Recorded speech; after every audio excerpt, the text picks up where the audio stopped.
കാഞ്ഞങ്ങാട്ടുകാരനായ കോടോത്ത് രവിയും ഞാനും മട്ടന്നൂർ കോളേജിൽ ഒരുമിച്ച് പഠിച്ചിരുന്നതാണ്. മാത്രമല്ല ഞങ്ങൾ വളരെ അടുത്ത സുഹൃത്തുക്കളായിരുന്നു. രവി നന്നായി ചിത്രം വരയ്ക്കും, പാട്ട് പാടും, കാണാനും സുന്ദരനാണ്, വളരെ ഹ്യൂമറസ് ആയിട്ട് സംസാരിക്കുന്ന ആളാണ്. എനിക്കും അദ്ദേഹത്തിനും പരസ്പരം അങ്ങോട്ടും ഇങ്ങോട്ട് വലിയ സ്നേഹമൊക്കെയാണ്. ഞങ്ങൾ ഒന്നിച്ച് നാടകത്തിൽ അഭിനയിച്ചിട്ടുണ്ട്.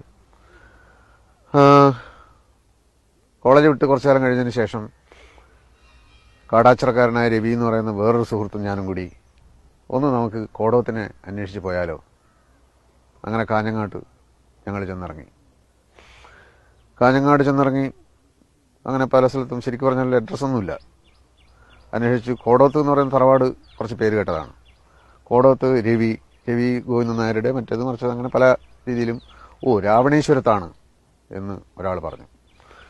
മാവുങ്കൽ, അത് കഴിഞ്ഞ് ചാലിങ്കൽ എന്ന് പറയുന്ന സ്ഥലം, അവിടുന്ന് ഇടത് ഭാഗത്തേക്ക് കുറേ ദൂരം കശുമാവിൻ തോപ്പാണ്. ആ തോപ്പിലൂടെ ഞങ്ങളിങ്ങനെ നടന്ന് അന്നവിടെ ആ റൂട്ടിൽ ബസ്സൊന്നുമില്ല. ഇന്ന് ബസ്സുണ്ടെന്ന് തോന്നുന്നു. എന്നാലും ഭയങ്കര റിമോട്ടായിട്ടുള്ള കാട് പോലെയുള്ള സ്ഥലമാണ്. കശുമാവിൻ തോപ്പാണ്, നീണ്ടു കിടക്കുന്ന. പിന്നെ ചെത്തുകല്ല് വെട്ടുന്ന കുഴികളും, ഒരു പ്രത്യേകതരം ലാൻഡ്സ്കേപ്പാണ്, ഒരു പ്രത്യേകതരം സ്ഥലമാണ്. അധികം തെങ്ങുകളൊന്നുമില്ല. കേരളമല്ല, കേരളത്തിൻ്റെ പിന്നെ